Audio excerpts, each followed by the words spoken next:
Good morning, I'm Cynthia Crane and I serve in children's ministries. And this morning I just want to talk about before the year ends. There's so much to do before the year ends. You have to figure out certain financial documents. You have to figure out if everything has been taken care of with all of the medical insurance things, and there are just things that have to be done before the end of the year. But also before the end of the year, I just really reflect on what it's like to have children. And I think about what God must feel like when it comes to all of us. See, he's given us this amazing story, and now it's, the end of the year. And so it's time for us to put away all of the Christmas decorations. But as we begin to put everything away, did it change our lives?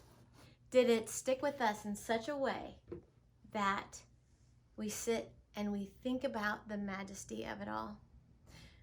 But also, as we look at the nativity scenes, I look at this one little piece in this wooden set that the kids and I have, and it is a little person and what they have to offer.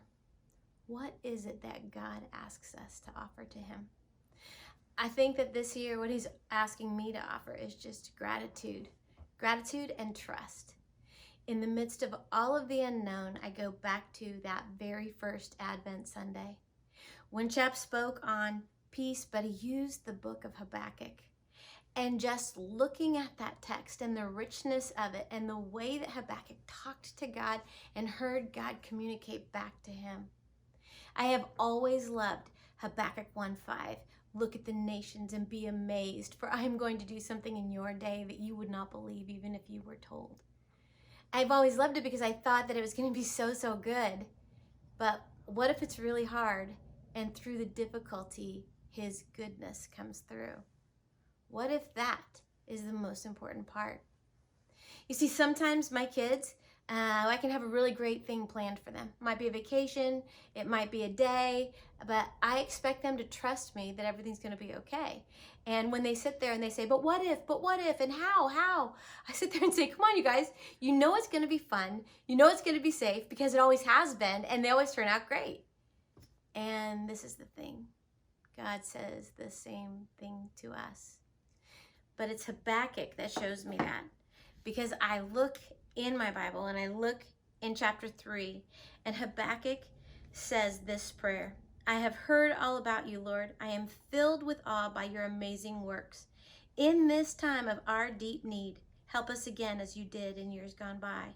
And in your anger, remember your mercy. His anger is frustration that we're not trusting him.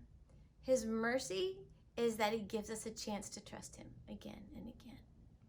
And so even in his word, he was just filled with so much forethought that he said every year we would need to be reminded of this. And we have these beautiful acts of nativity scenes and all of these things that we pack away, but we also pack them away in our hearts, and they do change everything. But back in Bible times, when the Bible was written, all they had was that birth. They didn't have the rest of the story told to them so that they could refer to it again and again and have it help them. Before the year ends, ask yourself this: is he enough for you? And if the answer is no, or you're not sure, then reach out to somebody who can reassure you. And if your answer is an emphatic yes, he is, no matter what, then look around for someone who isn't quite sure. Because it's not always easy. And it's interesting because if you go and read further in Habakkuk, at the end, it's not that everything turned out perfect and was getting all worked out the way that he wanted. It says, even though the fig trees have no blossoms and there are no grapes on the vines, even though the olive crop fails and the fields lie empty and barren, even though the flocks die in the fields and the cattle barns are empty, yet I will rejoice in the Lord. I will be joyful in the God of my salvation. The sovereign Lord is my strength. He makes me as sure-footed as a deer, able to tread upon the heights. Wow. Before this year ends, remember this: he used this entire year to train you, to strengthen you, and to fill you up with him like never before.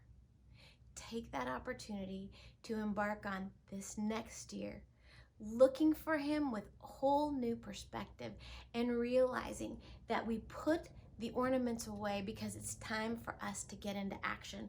But this person, this one matters the most.